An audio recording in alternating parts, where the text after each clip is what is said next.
दोस्तों, प्रयागराज में सन 2025 का महाकुंभ लगने जा रहा है। लेकिन आप 15 वर्ष पीछे चलिए तो इसी महाकुंभ में एक ऐसी घटना 15 साल पहले घटती है जिसे सुनने के बाद किसी को भी कानों कान विश्वास नहीं हुआ। और ये जो घटना थी, लोगों ने इसको दबाने का बहुत प्रयास किया। तो दोस्तों, क्या थी वो घटना? एक अघोरी की घटना थी। उसके अवैध संबंधों की घटना थी कि कैसे जो अघोरी महिलाओं को, भोली भाली महिलाओं को अपनी जाल में फंसाता था और उनके साथ शारीरिक संबंध बनाता था। और दोस्तों, जब इसका खुलासा होता है तो पहले तो किसी को भी यकीन नहीं होता है और उस अघोरी के खिलाफ FIR भी दर्ज नहीं की जाती है। तो दोस्तों, आज की जो घटना है, समाज को आईना दिखाने वाली और समाज को जागरूक करने वाली घटना है। तो चलिए दोस्तों, इस घटना की शुरुआत करते हैं। आदाब, शक्ति का नमस्कार, हाजिर में फिर एक बार आप लोगों के साथ। दोस्तों, ये जो घटना है 15 साल पहले की घटना है। आजकल प्रयागराज में बहुत जोरों शोर से महाकुंभ लग रहा है। अब जानते हैं दोस्तों, महाकुंभ जो है हर 12 वर्षों के बाद आता है। बहुत जोरों शोरों से प्रयागराज में महाकुंभ की तैयारियां चल रही है। दोस्तों, जब ये महाकुंभ लगेगा तो मैं भी आप लोगों को अपने चैनल के माध्यम से दर्शन कराऊंगी और दिखाऊंगी कि यहाँ पर प्रयागराज में कितने धूमधाम से महाकुंभ मनाया जाता है, कितने दूर दूर से लोग यहाँ पर आते हैं। वीडियो आप लोगों के लिए ज़रूर बनाऊंगी। तो दोस्तों, चलिए फिर कहानी का रुख करते हैं। तो दोस्तों, ये जो घटना है प्रयागराज संगम की घटना है। 15 साल पहले संगम तट पर एक अलखनाथ अघोरी बाबा आए हुए थे। वहाँ पर वो अपनी कुटिया डालकर बहुत दिनों से वहाँ पर रह रहे थे और वो अपनी साधना में बहुत ज़्यादा लीन थे।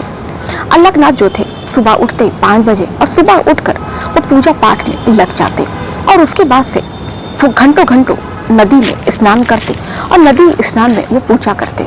अब जानते हैं दोस्तों, जो अघोरी होते हैं उनका जीवन जो है कितना सादा होता है। अघोरी जो है वो अपने बदन पर एक भी कपड़ा नहीं पहनते हैं। अघोरी जो है वो राख से अपने पूरे बदन को ढके रहते हैं और चिता की जो राख होती है उससे अपने जिस्म पर मलते हैं। अघोरी का जो जीवन होता है दोस्तों, अघोरी अपने जीवन में प्रण लेते हैं कि कभी वो किसी से ब्याह नहीं करेंगे, कभी वो स्त्री के, किसी भी स्त्री के वो करीब नहीं जाएंगे। ऐसे ही दोस्तों, जो अलखनाथ थे वो ऐसे ही तपस्या में लीन थे। फिर उसी घाट पर एक मुस्लिम महिला पहुंचती है और वहाँ पर वो अलखनाथ बाबा से मिलती है। अलखनाथ से वो पूछती है कि बाबा, ये बताइए कि मेरे जो पति हैं, मेरे पति मुझे बहुत ज़्यादा परेशान करते हैं और मेरे जो पति हैं मुझे कोई शारीरिक सुख नहीं दे पाते हैं। आपके पास, आप लोगों के पास तो बड़ी बड़ी साधनाएं होती हैं, बहुत बड़ी बड़ी तंत्र है, आप लोगों के पास बहुत बड़ी बड़ी विद्या है। अगर हो सके बाबा तो कुछ आप हमारी मदद कर दें। अब अलखनाथ जो होते हैं इतना सुनते हैं तो कहते हैं कि ठीक है बेटी, मैं तुम्हारे लिए कुछ करता हूँ। अलखनाथ जो थे उस महिला को एक तावीज़ देते हैं और कहते हैं कि जो तावीज़ है तुम अपने पति के गले में ले जाकर बांध दो। उसके बाद से जो देखना, तुम्हारा जो पति है तुम्हारी तरफ खींचा चला जाएगा।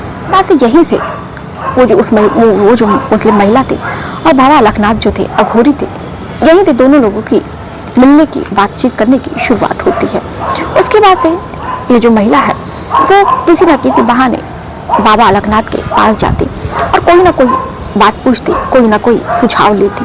देखते देखते जो अलखनाथ है और वो जो मुस्लिम महिला थी, इन दोनों को मिलते जुलते 1 महीने का वक्त बीत जाता है।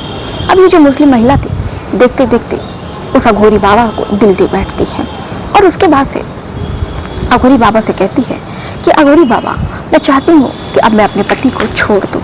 तो अलखनाथ कहते हैं, अभी तो तुम अपने पति के लिए इतना परेशान थी, उसके लिए दुआ ताबीज़ करवा रही थी, तंत्र विद्या करवा रही थी, अब ऐसा क्या हुआ कि तुम अपने पति को छोड़ना चाह रही हो? तो वो जो महिला थी वो बताती है कि दरअसल मैं आपको चाहने लगी हूँ और आप मुझे बहुत ज़्यादा अच्छे लगते हो। और इतना ही सुनना था कि जो अघोरी बाबा थे वो बहुत ज़्यादा गुस्सा हो जाते हैं और उस महिला को कुटिया से बाहर भेज देते हैं। कहते हैं कि तुम आज के बाद अपनी शक्ल मत दिखाना। उसके बाद से वो जो महिला है वहाँ से चली जाती है। फिर उसके बाद से 1 हफ्ते के बाद से वो नज़र नहीं आती है।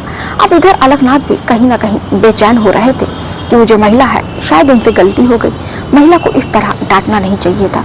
अब 1 हफ्ते के बाद से फिर से वो जो महिला है अलखनाथ बाबा के पास पहुँचती है। अलखनाथ इस बार महिला को देखते हैं तो कुछ भी कहते नहीं हैं। और उसके बाद से वो जो महिला है बाबा के करीब जाती है और वहाँ पर चुपचाप जाकर बैठ जाती है। वो महिला कुछ कहती ही इससे पहले अलकनाथ कहते हैं कि मुझे माफ़ कर दो, मुझसे गलती हो गई। तो वो जो महिला थी इतने में झटपट अलकनाथ बाबा के गले में जाकर उनसे बाहु डाल के गले से लिपट जाती है और उसके बाद से रोने लगती है। अलकनाथ जो बाबा थे वो भी उसको हटाते नहीं हैं, बल्कि वो भी उसको छूने लगते हैं, वो भी गलत तरीके से। अब वो जो महिला थी वो भी समझ जाती है कि जो बाबा हैं अब वो भी उसके प्रति आकर्षक हो गए हैं। उसके बाद से दोस्तों देखते देखते उसी कुटिया में दोनों के बीच में शारीरिक संबंध बनने लगता है। उसके बाद से ये जो शारीरिक संबंध बनने का सिलसिला है एक बार शुरू होता है तो दोस्तों फिर कभी ख़त्म नहीं होता है। उसके बाद से ये जो महिला है जब उस अघोरी के साथ वो शारीरिक संबंध बनाती है तो उसे बहुत ज़्यादा अच्छा लगता है। अब दोस्तों होता कुछ ऐसा है कि जो महिला है हर रोज़ अपने घर वालों से झूठ बोलकर घाट पर आया करती और घाट पर आने के बाद से बाबा से मिलती, उनके साथ खाना पीना खाती, उनके साथ वक्त बिताती और उसके बाद उसको जब तक वो चीज़ मिल नहीं जाती जिस चीज़ के लिए वो इतनी दूर से घर वालों से झूठ बोलकर आया करती थी तब तक वो घर नहीं जाती। जब तक अघोरी उसके साथ शारीरिक संबंध बनाता नहीं तब तक वो जो महिला है उसी की कुटिया में पड़ी रहती। उसके बाद से जैसे ही ये दोनों अपना अपना काम कर लेते उसके बाद से जो महिला है अपने घर चली आती। और तकरीबन ये जो सिलसिला है दोस्तों 2 महीने तक चलता है। अब इसका जो पति है इधर परेशान कि आखिर में जो मेरी पत्नी है वो हर रोज कहाँ जाती है, कहीं ना कहीं उसको अपनी पत्नी के ऊपर शक होने लगा था। अब वो उसी शक के चक्कर में एक दिन वो अपनी पत्नी का पीछा करता है और उसके बाद से वो देखता है कि वो प्रयागराज घाट पर जा रही है और वो भी छुप छिपा कर घाट की ओर चल देता है। वो देखता है कि उसकी जो पत्नी है वो कुटिया में जा रही है और वो भी उस कुटिया के बाहर खड़ा हो जाता है। उसके बाद से देखता है कि एक अघोरी उस महिला के लिए कुटिया खोलता है।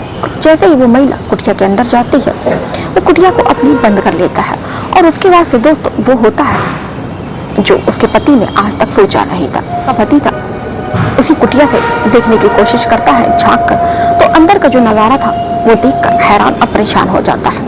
उसको बहुत ज़्यादा गुस्सा आता है, वो कुछ भी बोलता नहीं है।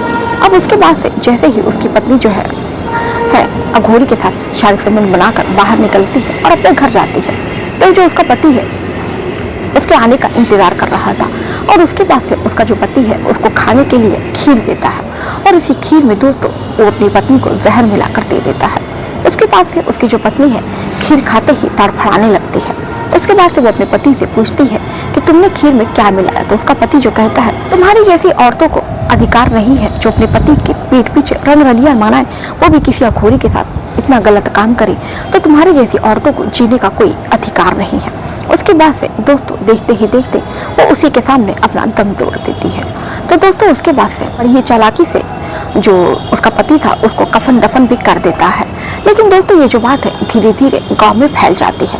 उसके बाद से मोहल्ले वालों में से किसी ने पुलिस में इस बारे में सूचना दे दी कि फला व्यक्ति ने अपनी औरत को मार के और उसने उसको बड़ी चालाकी से गाड़ दिया। अब पुलिस वाले जैसे ये बात सुनते हैं तुरंत वो उस कब्रिस्तान पे पहुंच जाते हैं और महिला की लाश को खनवाते हैं और उसके बाद से उसका पोस्टमार्टम कराते हैं। लाश तो फिलहाल 2-3 दिनों में सड़ चुकी थी, लेकिन फिर भी पुलिस वालों के पास, डॉक्टरों के पास ऐसी टेक्निक है जिससे पता लगाया जा सकता है कि ये जो मरा हुआ है वो कैसे मरा हुआ है, इसके पीछे कारण क्या है।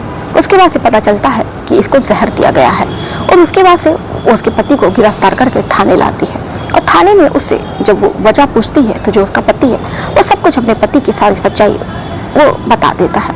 पुलिस वालों को भी यकीन नहीं होता है कि आखिर में कोई महिला एक अघोरी ऐसा कैसे कर सकते हैं। अब वो जो पुलिस है अघोरी को भी गिरफ्तार करके थाने लेकर आती है और उससे पूछताछ करती है तो जो अघोरी है वो बताता है कि जब कोई महिला मेरे साथ ऐसा कर सकती है और जो महिला थी वो अपनी मर्जी से ऐसा कर रही थी।